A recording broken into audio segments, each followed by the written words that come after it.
మా రెండు పక్కల ఆస్తి గురించి మేము ఏ రోజు సంభాషణ తీయలేదు. మాకు దొంగ సిగ్నేచర్లు పెట్టారు, ఫ్రాజరీలు చేశారు. మేము ఫ్రాజరీ కేసులు కూడా వేయలేదు. వాళ్ళ కర్మకు వాళ్ళు పోతారు, కర్మ సిద్ధాంతాన్ని నమ్ముకొని ఉంటాం. అర్థమైందండి?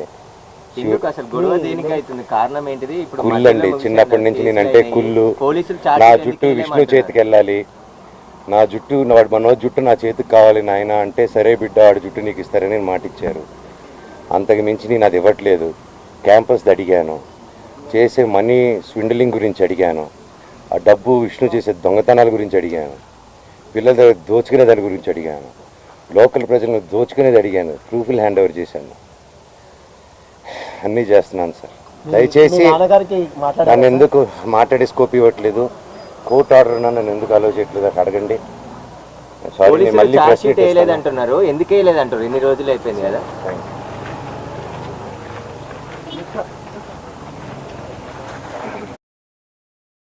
రైట్. మంచు మనోజ్, ఇంట్లో ఉన్నటువంటి మా పాప వస్తువులను పగలగొట్టారు, కార్లని తీసుకెళ్లారు, రౌడీ షీటర్లు వచ్చి మా ఇంటి మీద అఘాయిత్యం చేశారు.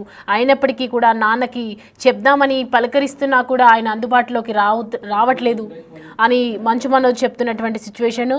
మంచు మనోజ్ ఇంట్లో ఉన్నటువంటి పార్క్ చేసినటువంటి కార్లు కూడా మాయమైపోయాయి. నేను కన్నప్ప సినిమా రిలీజ్ రోజునే భైరవ సినిమా రిలీజ్ చేస్తానని ఒకే ఒక కారణంతో ఇవాళ రౌడీ షీటర్లను పంపించి నా కార్లు నా ఇంట్లో ఉన్నటువంటి వస్తువులను ఎత్తుకెళ్లడం చూసాము. విష్ణు ఆఫీస్లో అవన్నీ ప్రత్యక్షం అవటం చూసాము. విష్ణు ఎందుకింత దరిద్రానికి దిగజారుతున్నావని ప్రశ్నిస్తూ ఉన్నారు. విష్ణు, నీకు కూడా పిల్లలు ఉన్నారు కదా, నా పసిపిల్ల వస్తువులు కూడా పగలగొట్టడానికి నీకు ఏం అర్హత ఉందని చెప్పి మంచు మనోజ్ ప్రశ్నిస్తున్నటువంటి సిచ్యువేషన్. కన్నప్ప పోటీగా నా భైరవం సినిమాను నేను రిలీజ్ చేస్తున్నటువంటి ఒకటి మనసులో పెట్టుకొని ఇప్పుడు ఇలా చేస్తూ ఉన్నారు. మంచు మనోజ్ కారుకి చోరీకి గురైందని చెప్పి గతంలో కూడా ఫిర్యాదు చేసినటువంటి సందర్భాలు ఉన్నాయి. కారు స్టార్ట్ చేసిన శబ్దాన్ని విని డ్రైవర్ వెంబడించిన దొంగలు చిక్కకుపోయారు అని చెప్తూ ఉన్నారు. ఈ ఘటన ఆలస్యంగా వెలుగులోకి వచ్చింది. మనోజ్ కారు చోరీపై అతని డ్రైవర్ నార్సింగ్ పోలీసులు కూడా ఫిర్యాదు చేశారు. పోలీసుల కథనం ప్రకారం కూడా గండిపేట మండలం